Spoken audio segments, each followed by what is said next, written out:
vamos a hablar de los etruscos. De la costra de los etruscos. De la crosta, sí. De los etruscos. Es un pueblo que a nadie le queda cómodo. No. Cuando estudiamos en el colegio nos enseñan la historia de los egipcios, de los asirio-caldeos, y si tenemos suerte, un poco de fenicios y hebreos.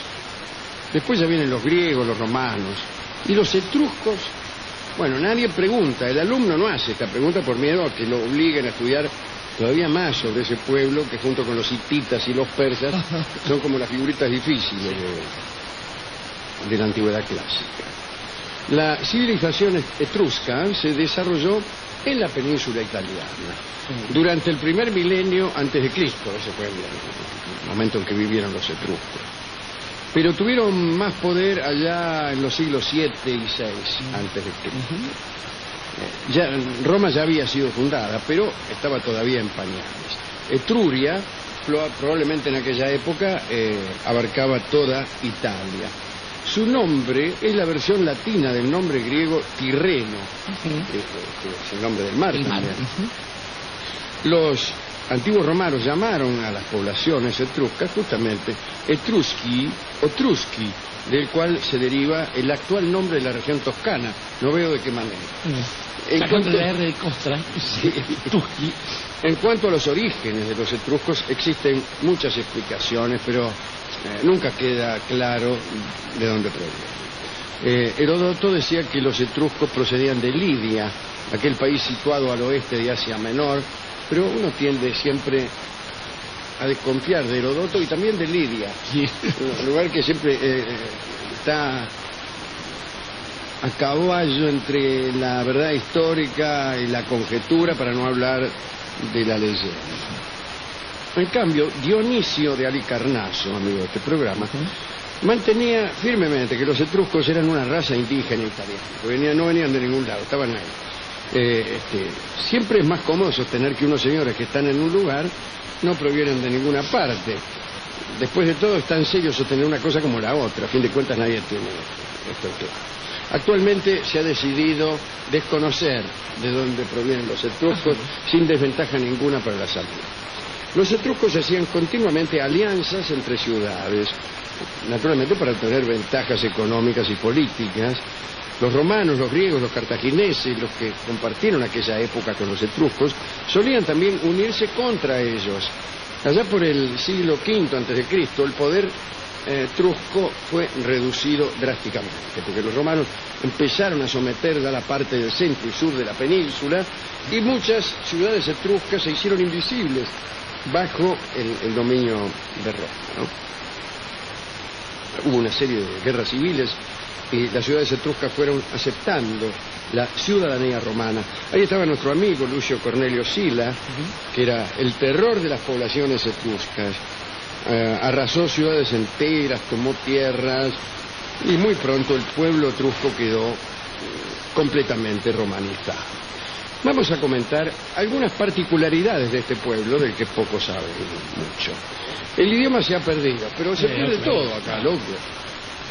Se ha perdido. Etruria es un agujero negro. ¿Se ha perdido ahora? ¿Acá lo ha perdido nuestra producción? Sí. ¿O se ha perdido así en la historia? Se perdió Lo primero y lo segundo. en el año 0 de la era cristiana. No, yo creí que había sido una Para dar una torpeza fecha. del equipo de producción. Han perdido tantas cosas que no me extrañaría que hubieran perdido también el idioma etrusco. Bueno,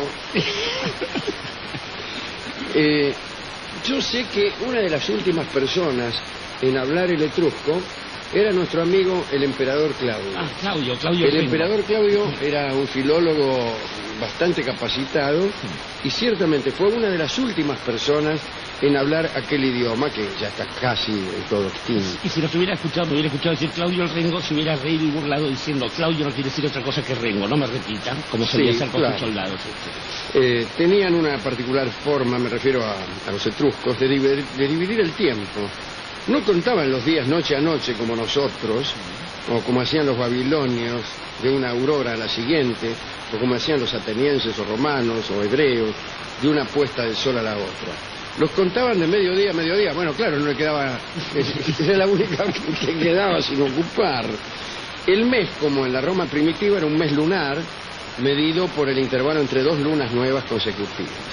Esto viene a confirmarse porque la palabra que entre los etruscos designaba a mes era la palabra tir, es decir, luna. Qué raro que tir no fuera, como en casi todos los idiomas, el oeste. A ver. No, es tar el oeste. El oeste. Claro. Sí, tar, tiene razón. Tir, no sé lo que es. Pero cuando usted encuentra que alguien dice tar, al oeste. Y todo así. No, pero ¿cómo todo? Así es de fácil en el truco. Bueno, la diosa luna es naturalmente la diosa de la noche. Yo me palpito que algo más probablemente. Sí.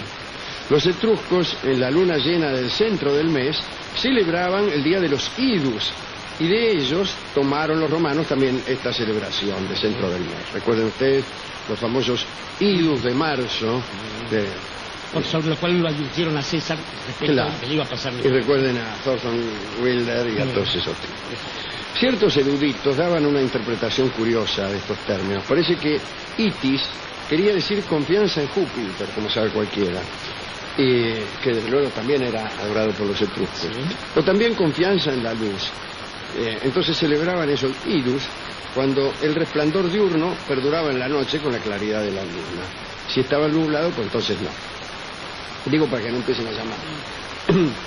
Utilizaban para dividir el tiempo también en forma simultánea nonas, así como nosotros utilizamos la semana, periodos de 9 días.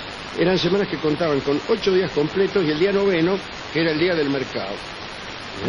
Una especie de domingo. Un domingo menos volvedor. Sí, está bien. Tardaba más en volver. Está bien que el día del mercado sea el día del amo para los otros, sí. ¿No? Qué raro.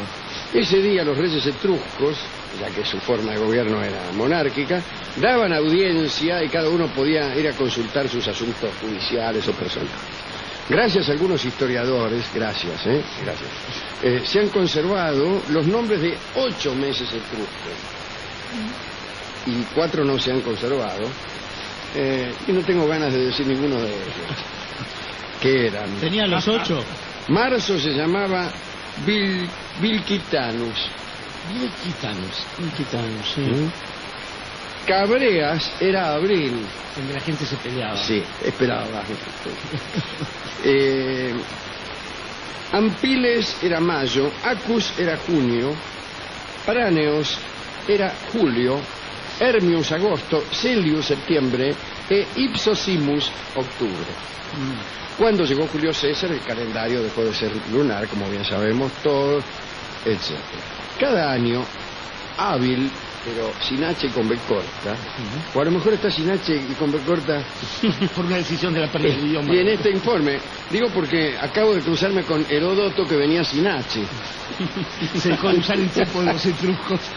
Bueno, pero en etrusco hábil era año, y entonces cada año insertaban un clavo en el muro del templo de la diosa Norquia, y esta ceremonia que simbolizaba el paso del tiempo fue adoptada también por los romanos y más tarde aplicada en el templo de Júpiter Capitolino, donde clavaban un clavo todos los años. Nunca fue muy impresionante eso, porque los años son pocos, y la historia romana tampoco tiene tantos años. Entonces 1000 clavos los ves en cualquier carpintería. También estaban los siglos, que tenían una duración variable entre los etruscos, porque correspondía a la duración máxima de una existencia humana. Quiere decir esto, que aquel ser humano que más hubiese vivido daría la duración de un siglo. Sí, es una complicación perfectamente inútil que a veces era resuelta matando a un señor para evitar la demasiada duración del siglo. Al final de cada siglo parece que aparecían prodigios, o eso creían los etruscos, ¿no? O a falta de prodigios se le atribuía el carácter de tal a cualquier acontecimiento poco frecuente, tal como ocurre ahora, ¿no? La interpretación de los prodigios dependía de los arúspices. Según ellos, la nación etrusca debía sobrevivir 10 siglos. Nada más. Ahí está. Pues nada más y nada menos. El ciclo se iniciaba en el año 968 a.C. Hay una cosa notable de la cual hablaremos. Hablemos de la música de los etruscos. ¿Qué es lo que tiene de extraño esa música etrusca? Es que era una música que acompañaba todo, prácticamente una música de fondo de la vida etrusca. Para empezar, en lo estrictamente técnico, los etruscos fueron alumnos de los griegos. La música les servía para acompasar el movimiento de los danzarines, pero también intervenía en las liturgias de las ceremonias religiosas, acompañaba a las tropas de combate. Aristóteles contó que los etruscos tocaban música durante los combates de boxeo. Y tocaban la canción de Rocky, probablemente. O sea, todo lo que se anuncia aquí como prodigioso es lo que ocurre aquí, en nuestra civilización actual. Cuando azotaban a algún esclavo, bueno, entonces llamaban a algún guitarrista para que acompasara los azotes. Cuando cocinaban las amas de casa, lo hacían al son de la flauta. Mirá las etruscas. Y así todas las ocupaciones, aún las más banales, se desarrollaban con fondo musical. Esto se parece al cine. El cine nos acostumbró a algo parecido. Todo lo que sucede está acompañado de una música, de modo tal que siempre estamos a la espera de que haya una música que por otra parte subraya una escena, la ayuda. Hasta podía especificarse qué tipo de música tiene cada cosa. Es como un código, ¿no?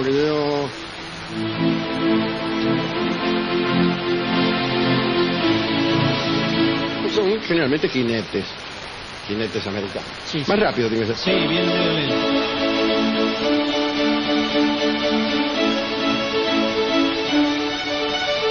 ¡Es la caballería! Oh, si usted quiere. Están retrocediendo, Es la están caballería, volviendo. pero son los indios los que lo dicen en ese caso. Bueno, el caso es que, según las crónicas de Dionisio de Halicarnaso, lo más difícil de encontrar en las ciudades etruscas era el silencio. Siempre había alguno tocando la flauta. Qué cosa, ¿eh? Bartolo toca la flauta con un agujerito solo. Aristóteles cuenta que aun cuando amasaban pan, utilizaban la música y hasta dejaban de amasar si el músico se callaba. Cállense. Dejen dormir. También intervenía en la caza. Bueno, eso está muy bien.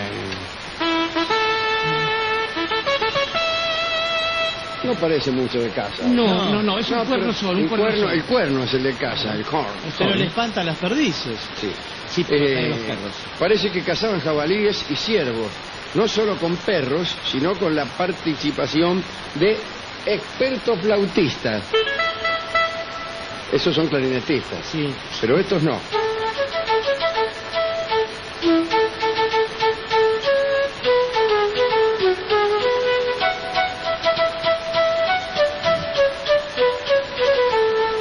Muy bien.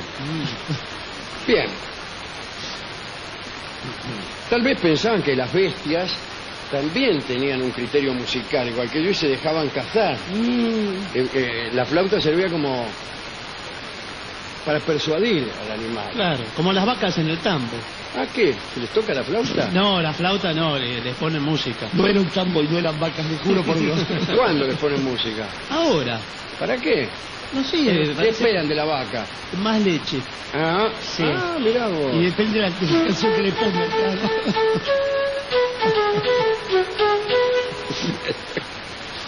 Acá un historiador cuenta que en el silencio y la paz de los campos, la música alcanzaba las cumbres y los valles, y que cientos de animales caían en las redes de los cazadores, atrapados por las orquestas. Yo no me creo mucho de eso. La flauta fue, a lo largo de la historia, el instrumento preferido de los etruscos. Existían también las liras, las cítaras de 7 cuerdas, que no sonaban así, pero probablemente así.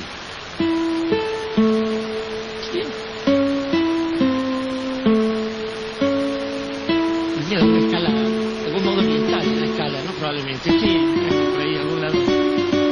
Bueno,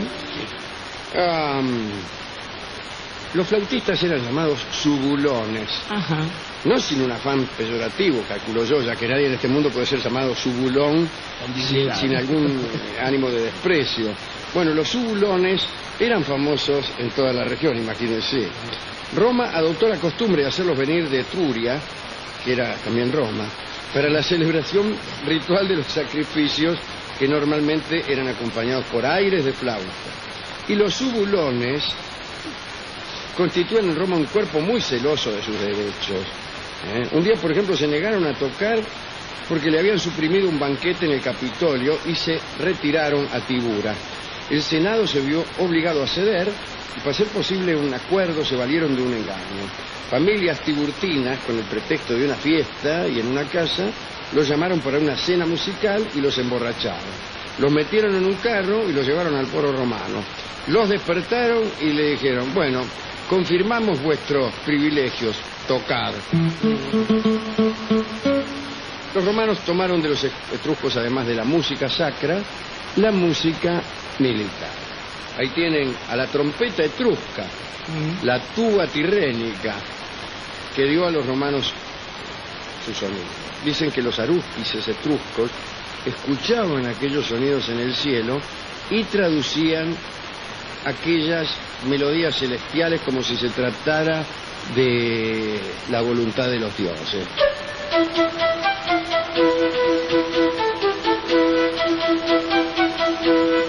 Los dioses dicen que un gran imperio caerá.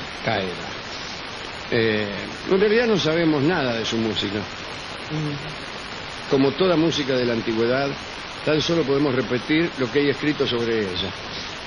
Es como si todo lo que supiéramos de la voz de Frank Sinatra fueran decires, testimonios de poetas, porque no había notación musical y desde luego tampoco grabación. Hablemos, para terminar, del juego de Persu. Era un combate, al mismo tiempo un suplicio, y preanunciaba los martirios del anfiteatro romano, que fueron posteriores. A la par, algunas veces los etruscos sacrificaban a los prisioneros que tomaban para complacer al espíritu de sus guerreros muertos. Parece que los guerreros muertos de los etruscos, contrariamente a lo que pasa en otras naciones, empezaban a jorobar con que les sacrificaran enemigos. En las regiones cercanas al río, cualquier río, muy pronto se comenzó a utilizar el recurso curioso de arrojar al río, en lugar de personas reales, maniquíes de mimbre, como la novela de Anatole France. En el año 358 a.C., durante una guerra entre Roma y Tarquina, que era una región etrusca, recuérdese al rey Tarquino, a los dos Tarquinos, parece que 307 soldados romanos, mirá qué precisos que eran en algunas cosas y qué imprecisos en otras. Bueno, 307 soldados romanos fueron inmolados por los etruscos para complacer a los espíritus de sus guerreros muertos. A veces, en lugar de matar a los prisioneros sobre sus fosas, se les daba una oportunidad. Se los dejaba combatir delante de la fosa. Entonces, podían sobrevivir. Bueno, la probabilidad era muy escasa, ¿no? Porque le ponían además una bolsa en la cabeza para que combatieran a ciegas, y eran como 15 o 20 contra cada uno. Estos eran los etruscos.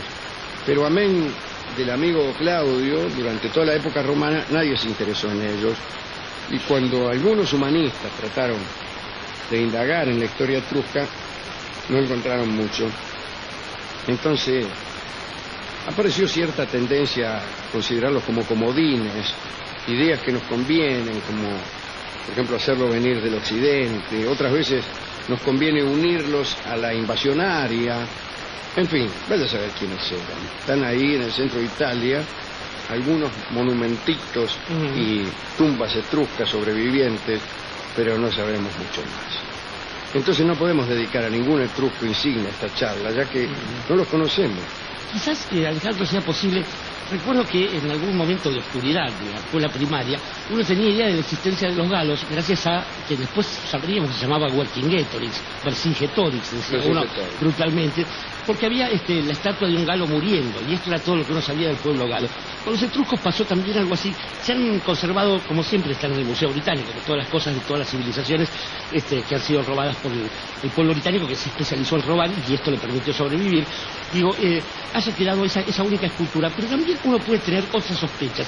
Fíjese que tanto están imbricada la historia de los etruscos con los romanos, que uno tendería a pensar que en algún momento, dándose cuenta los etruscos de la maldad irreversible de la historia humana, decidieron irse oscureciendo de a poco para transformarse en romanos y hacerle creer a todo el mundo que ellos habían sido otro pueblo y que los romanos habían nacido ya sea de Rómulo, Remo, la Loba, Eneas o alguna cosa por el estilo. Pero ese es el destino de casi todos los pueblos. Justamente, querido Alejandro, iba hacia allí porque si sabemos que hay cosas que están hechas de la materia, que están hechos los sueños, alguien nos ha enseñado que el universo, después de todo, quizás no esté hecho de otra materia que aquella que llamamos olvido.